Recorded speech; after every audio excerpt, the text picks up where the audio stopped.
Olá, acompanhe comigo este resumo. A PEC da blindagem é aprovada na Câmara Federal. Centenas de milhares de pessoas saem às ruas em todas as capitais brasileiras em sinal de protesto. O Senado escuta o barulho das ruas e enterra a PEC da blindagem por inconstitucionalidade. Desde então, o clima entre as duas casas legislativas é de desconfiança.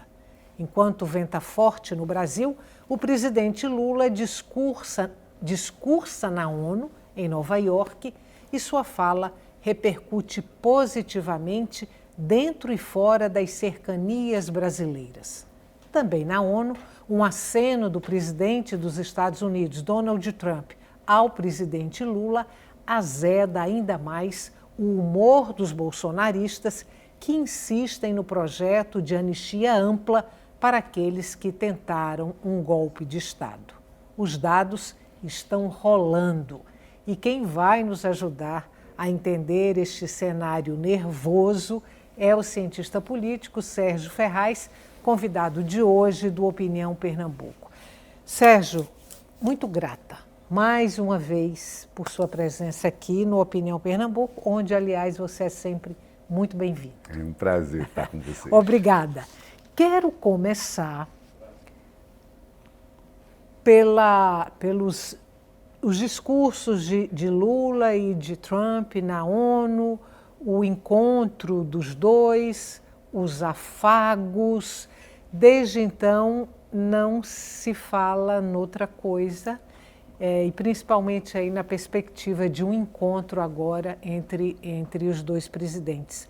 Eu queria colocar o encontro deles na ONU e essa perspectiva de um novo encontro dentro de um contexto político. É compreensível que isso tenha tomado aí o noticiário, a reflexão, as tentativas de prever quais serão os próximos passos, porque esse aceno de Trump para o presidente Lula, ele alterou completamente uma relação que vinha sendo marcada, e a gente pode dizer que ainda é marcada, por tensão e conflito. Né? Se a gente olha, passando rapidamente pelos discursos, se a gente olha o conteúdo dos discursos que os dois fizeram, eles são antagônicos, são opostos. As ideias de Lula sobre multilateralismo, sobre a questão climática, sobre a questão da democracia, sobre a questão da migração, sobre a questão de Gaza e da Ucrânia, são muito, mas muito diferentes das de Trump. Ainda assim, houve o aceno. E um aceno que foi completamente inesperado.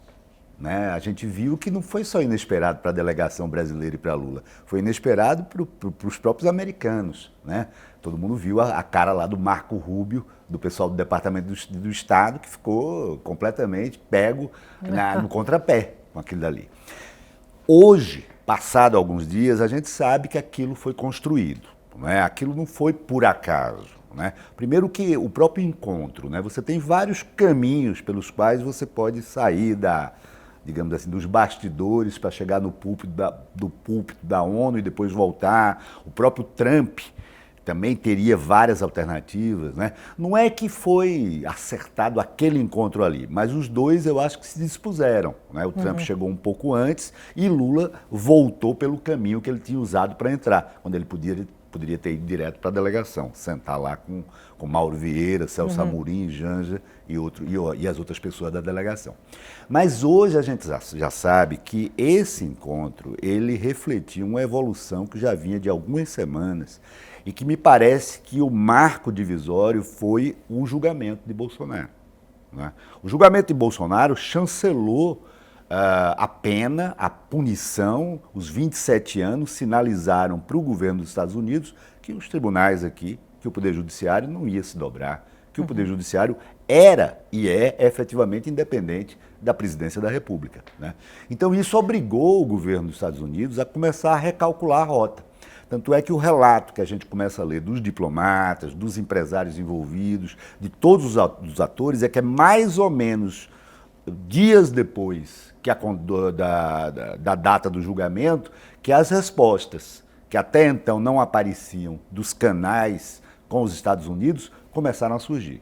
Então, esse foi uma aproximação que teve vários canais, né? Houve o canal da diplomacia, né? Houve o canal do Ministério da Indústria e do Comércio, do Alckmin, do vice-presidente, mas houve também uma contribuição importante dos empresários. Eu citaria pelo menos a Embraer e a JBS, que são duas empresas brasileiras, mas com uma grande presença nos Estados Unidos. A JBS tem quase 100 mil empregados só em solo americano, né? E a Embraer é a terceira maior na área da aviação regional, né? E todas contribuintes financiaram os republicanos, têm livre acesso à Casa Branca e participaram desse esforço que fundamentalmente tenta mostrar à Casa Branca que a realidade do Brasil não é a realidade que a família Bolsonaro tenta fazer crer aos americanos. A realidade é completamente diferente. Então eu acho que isso está amadurecendo,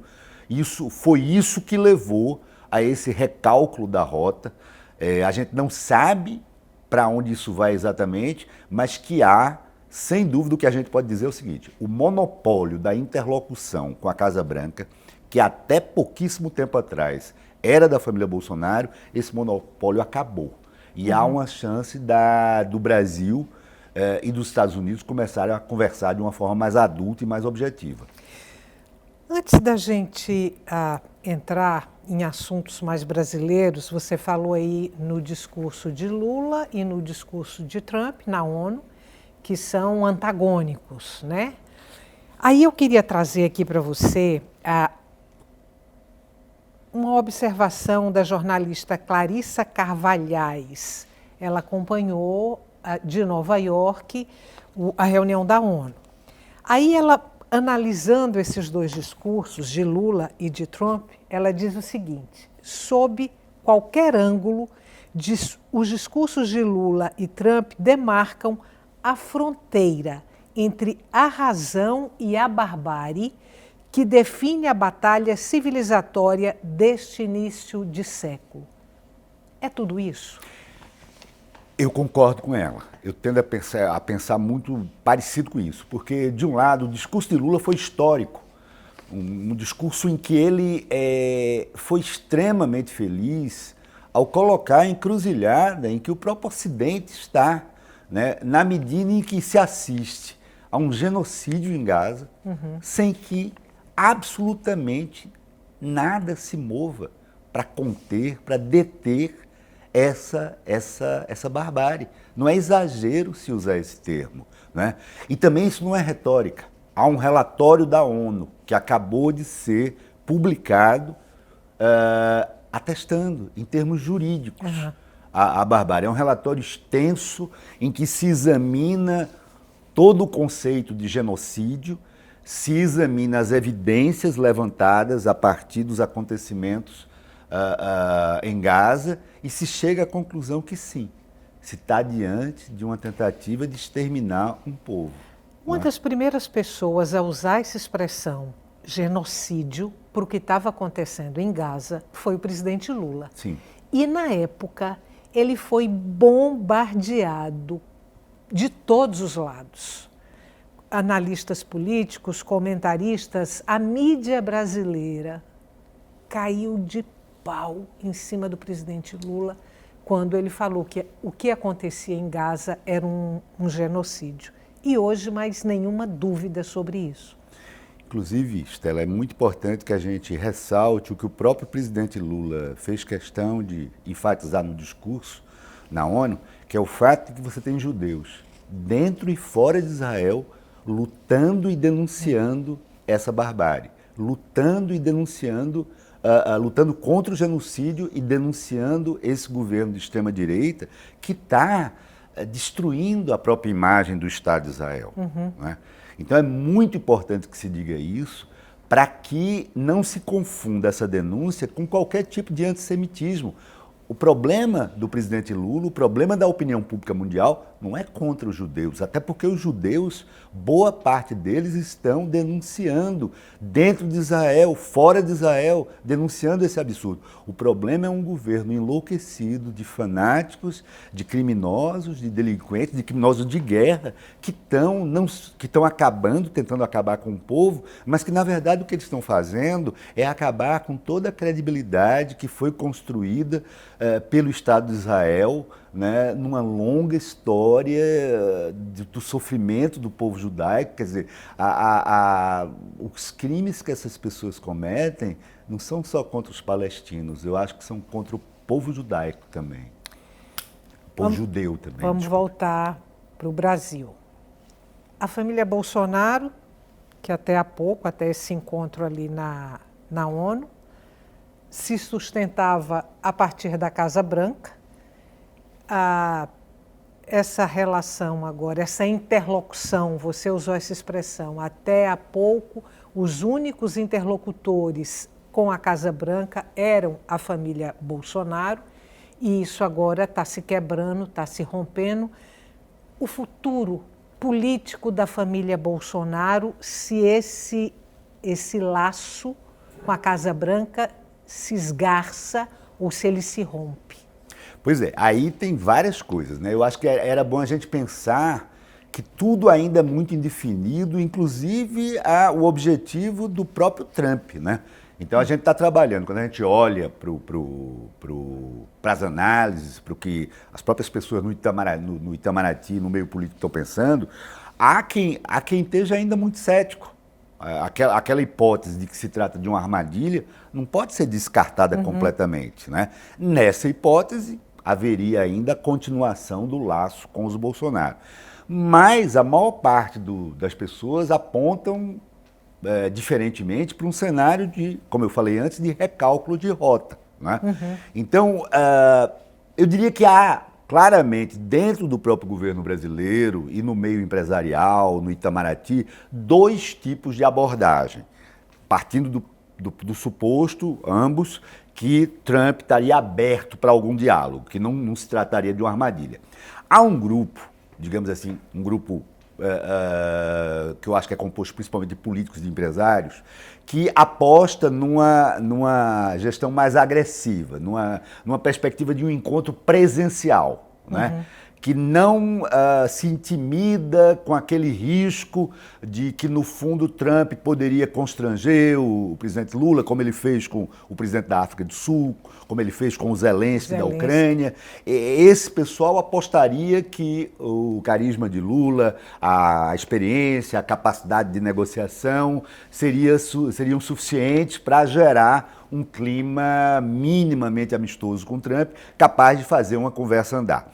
Já o outro grupo dentro do governo, que eu acho que é compreensivelmente composto principalmente por diplomatas, que por profissão, por ofício, são pessoas mais cautelosas, essas pessoas preferem uma abordagem sequencial. Primeiro, uma conversa telefônica ou por videoconferência, uma negociação mais cautelosa das condições, do conteúdo do que vai ser conversado. Com temas só econômicos. Isso, claramente uma delimitação do que não vai ser conversado, quer dizer, uma estratégia de mais delicadeza, de mais tato, de mais cautela, para, a partir desse primeiro contato, se avaliar como seria o segundo contato, aí sim presencial. Então eu acho que tem essa disputa, que é boa, que é saudável dentro do governo, né? E fora também, porque, como eu digo, eu acho que o setor privado está atuando nisso, né? E a gente não sabe, né? Agora, há poucos minutos, eu estava vindo para cá, surgiu uma notícia, me parece que no Globo, acho que no Globo, mencionando uma declaração de Lula, agora de manhã, de que levaria Janja e mais um assessor, que ele teria mencionado numa conversa rápida, que levaria os dois para o encontro com o Trump, quer dizer, sugerindo que o encontro seria presencial, né? Mas, claramente, Stella, eu acho que a gente tem essa disputa, mas para a gente ter realmente uma postura de mais prudência, a gente não deve descartar cenários negativos ainda. Trump é um sujeito volátil, errático, imprevisível. Vaidoso. Então, por outro lado, é verdade que ele, ao dizer o que disse no discurso, a gente viu que foi algo espontâneo, aquilo não estava no script, pegou de surpresa todo mundo. Eu acho que há uma pressão também sobre Trump, das empresas americanas, desses grandes empresários que têm negócios aqui no Brasil, que têm negócios lá, quer dizer, a própria inflação americana está começando a incomodar. Eu acho que ele se sente, e pode ser também, simplesmente, que ele tenha acordado para o risco de confiar absolutamente em pessoas como Eduardo Bolsonaro e Paulo Figueiredo como os provedores de informação. Quer dizer, talvez ele tenha começado a entender que ele precisa procurar fontes de informação mais confiáveis sobre o Brasil. Né? E aí você está me devendo, na sua perspectiva, o futuro político da família Bolsonaro dentro desse contexto. Olha, se confirma, se a gente caminhar nas próximas semanas para um cenário em que as relações Brasil-Estados Unidos, eu não digo que se normalizem, mas pelo menos que saiam desse estado agudo de tensão e que se entre numa fase de discussões produtivas, porque eu acho que há muito que se discutir, né? Mas respondendo a você, sem fugir, eu acho que aí a cotação dos Bolsonaro ela desanda ainda mais. Né? Eles estão numa fase muito ruim. As últimas semanas foram extremamente negativas para os Bolsonaro. Né? A condenação, primeiro as cautelares, que detiveram completamente o poder de circulação do Jair Bolsonaro. Depois a condenação histórica com um caminhão de provas. Né? Depois a contaminação, quer dizer, essa grande coalizão que eles têm com o Centrão, que foi exposta para a opinião pública, né?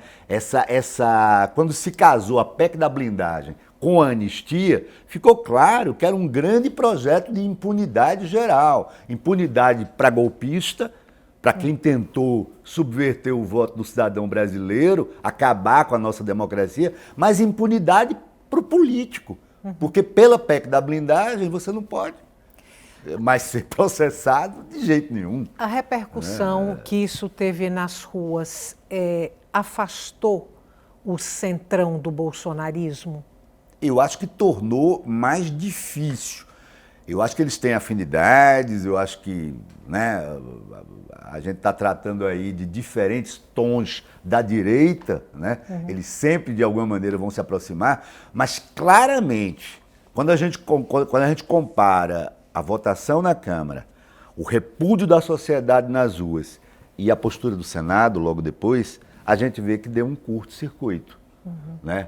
A centro-direita e a direita no Senado claramente recuaram, porque viram que estava absolutamente contaminada aquela pauta era rechaçada pela sociedade. E eu diria mais, é importante a gente perceber que, embora o domingo tenha sido, o domingo das últimas manifestações, tenha sido convocado pela esquerda, claramente aquele movimento transcendeu a esquerda. A gente tinha gente ali dos mais diferentes espectros, do mais amplo espectro ideológico, e eu acho que se a gente tivesse que dar uma palavra para aquilo dali, eu acho que era uma ideia de republicanismo, de cidadania, de dizer basta. Né? Tem que ter regra, golpista tem que ser punido, e deputado, a Câmara é dos deputados, quer dizer, a Câmara é do povo. Porque parece que os deputados estão lendo Câmara dos Deputados de um jeito diferente. Né? A Câmara é da sociedade, ela trabalha para a sociedade, ela não é uma máquina de criar privilégio para os seus próprios integrantes, porque no limite o que a PEC da blindagem propunha era você implodir o princípio de que todos são iguais perante a lei. Né?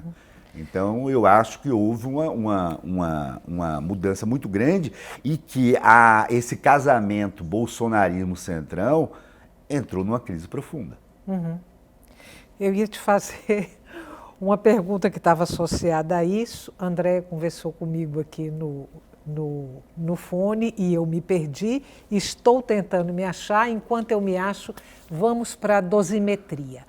A impressão que eu tenho é que o projeto de uma anistia ampla, esse está enterrado, e eu acho que as ruas do domingo talvez tenham sido uma voz definitiva em relação a isso. Mas tem gente ainda trabalhando pela dosimetria, ou seja, uma redução nas penas daqueles que foram condenados por tentativa de golpe de Estado, atentado contra o patrimônio público e por aí vai. Você acha que esse projeto de dosimetria anda?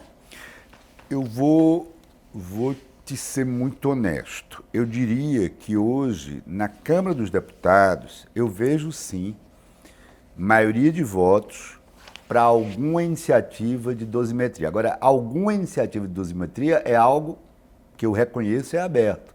Quantos anos? Que modificação? Que implicações concretas, né? À medida em que isso for ficando mais claro, a gente vai ter que esperar também a reação da sociedade, a reação do próprio Judiciário, do próprio Supremo, né? Sem dúvida, o que eu arriscaria dizer é que na Câmara há ainda, apesar de tudo, uma maioria de votos que não é muito grande, mas que existe, né, para aprovar algum tipo de dosimetria, de redução de penas. A gente não sabe o quanto exatamente, né? Mas, por outro lado, eu não sei até que ponto há condições da Câmara agir sem ter a certeza de que o Senado também aprovaria esse projeto de lei, né? Os deputados estão meio escaldados, eles foram expostos com a PEC da blindagem, o Senado rejeitou publicamente, né? Por unanimidade. Se eles pudessem, eles tinham levado para o plenário, porque o regimento não deixava. Então, eu acho que esse fator é mais um empecilho. Embora eu sustente hoje, eu acho que há uma maioria na Câmara para alguma iniciativa de redução de penas, e essa maioria existe porque a Câmara dos Deputados é particularmente muito conservadora, tem uma maioria formada por deputados muito à direita, mas eu tenho a impressão que, além do clima geral da sociedade, tornar o espaço dessa mexida na dosimetria um espaço muito pequeno, muito estreito, há ainda o problema do Senado. Então, eu também não me surpreenderia se as dificuldades para andar com esse projeto fossem ainda muito grandes. Um dos projetos do PL e, por consequência, um dos projetos do bolsonarismo era fazer maioria no Senado. Com essa mudança de ventos agora, você acha possível que o PL, que os bolsonaristas façam maioria no Senado? A gente tem eleições agora em 2026 e cada estado vai eleger 2 senadores. Você acha possível? Eu acho que essa luta está em curso, né? Eu acho que você não dá para cravar ainda esse resultado. É preciso a gente parar, olhar estado por estado. Em breve a gente vai ter pesquisas apontando isso, mas o que eu posso arriscar a dizer é que o Senado é uma eleição majoritária, ela é muito mais próxima do clima geral da sociedade e da própria eleição presidencial do que a eleição de um deputado federal. Então, à medida em que o clima geral se torne menos simpático à extrema-direita, há dificuldades nesse projeto. Mas esse projeto também depende de fatores regionais. Então, seria prudente olhar estado por estado antes da gente cravar. Eu diria que é uma batalha em curso. Como essa batalha foi anunciada há muito tempo, esse objetivo do bolsonarismo é cantado em prosa e verso por conta da possibilidade de, eventualmente, fazer um impeachment, né, de um ministro supremo há muito tempo. Por outro lado, as forças contrárias a isso, as forças ao centro, à esquerda, também estão se organizando. Então a gente não sabe para onde é que isso vai dar. Agora, eu só lembraria uma coisa que a imprensa chegou a noticiar, mas que talvez seja preciso prestar mais atenção.